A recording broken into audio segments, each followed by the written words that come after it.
Bapak Ibu para anggota IAP dan masyarakat umum, perkenalkan nama saya Tarko Sunaryo, Ketua Umum Institut Akuntan Publik Indonesia.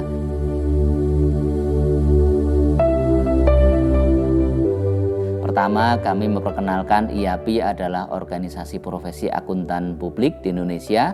Seluruh akuntan publik wajib menjadi anggota di IAP berdasarkan Undang-Undang 5 tahun 2011 tentang akuntan publik. Beberapa waktu yang lalu Dewan Pengurus IAP telah membentuk tim pemberantasan akuntan palsu. Tim ini dibentuk sebagai respon atas beberapa kejadian terkait dengan pemalsuan laporan auditor independen yang terjadi di masyarakat di luar kontrol dari akuntan publik dan IAP. Ada dua modus terkait dengan pemalsuan laporan auditor independen ini.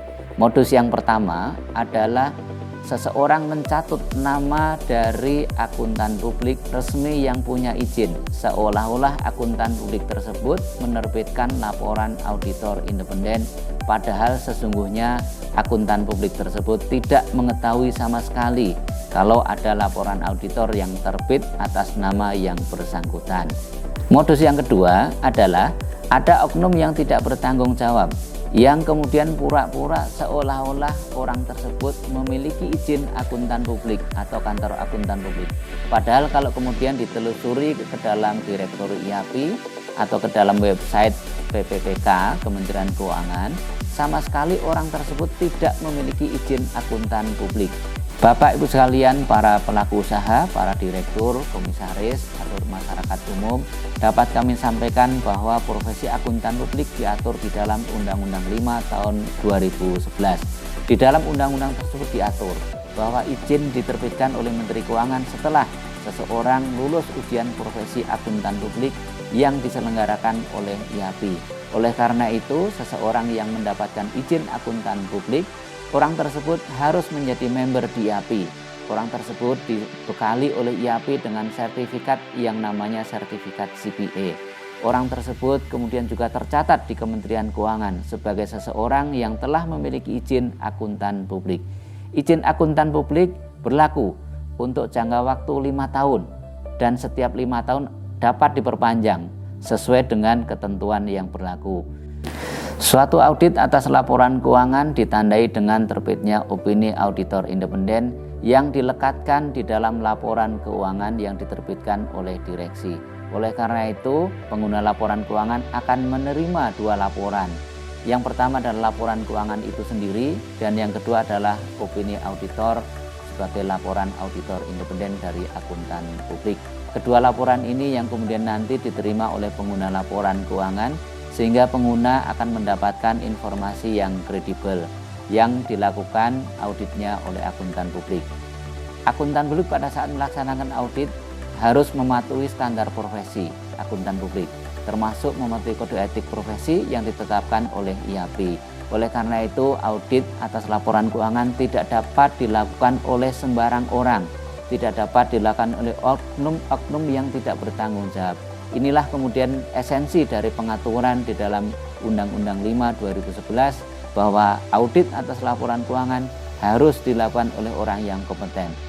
Bapak Ibu sekalian dan masyarakat, dapat kami sampaikan bahwa di dalam Undang-Undang Akuntan Publik, yaitu Undang-Undang Nomor 5 Tahun 2011, telah diatur mengenai sanksi pidana terkait dengan pemalsuan bagi oknum yang melakukan perbuatan seolah-olah sebagai akuntan publik atau melakukan perbuatan membuat laporan palsu.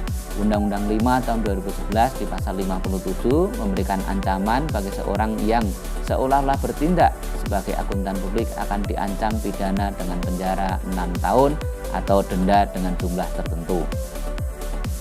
Bapak Ibu sekalian dan masyarakat umum, dapat disampaikan bahwa Dewan Pengurus melalui tim TPAP yang telah dibentuk telah menangani berbagai kasus terkait dengan pemalsuan opini auditor ini. Beberapa kasus di Sumatera telah dilaporkan kepada pihak kepolisian dan polisi sudah mulai melakukan penyelidikan untuk mengumpulkan informasi tersebut dan kemudian juga memanggil para pihak yang diduga terkait dengan kejadian pemalsuan tersebut.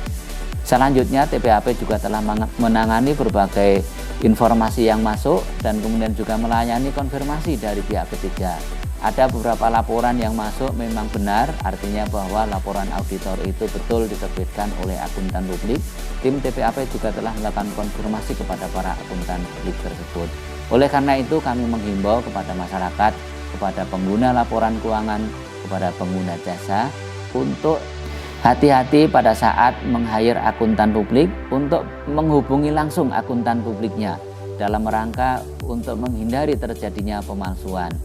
Para direktur, pelaku usaha juga kami himbau untuk bertemu langsung kepada akuntan publiknya, tidak melalui perantara atau tidak melalui oknum yang tidak bertanggung jawab. Kemudian para direktur, pelaku usaha dan masyarakat umum pada saat menerima laporan keuangan dari pihak lain misalnya, entah itu suppliernya atau pengguna jasa atau mungkin pihak yang melakukan kegiatan bisnis yang kemudian menyampaikan laporan keuangan audited, untuk melakukan konfirmasi terkait dengan keabsahan dari laporan keuangan tersebut, baik kepada akuntan publiknya yang menerbitkan laporan auditor tersebut maupun kepada IAP atau Kementerian Keuangan untuk menghindarkan terjadinya penggunaan laporan palsu.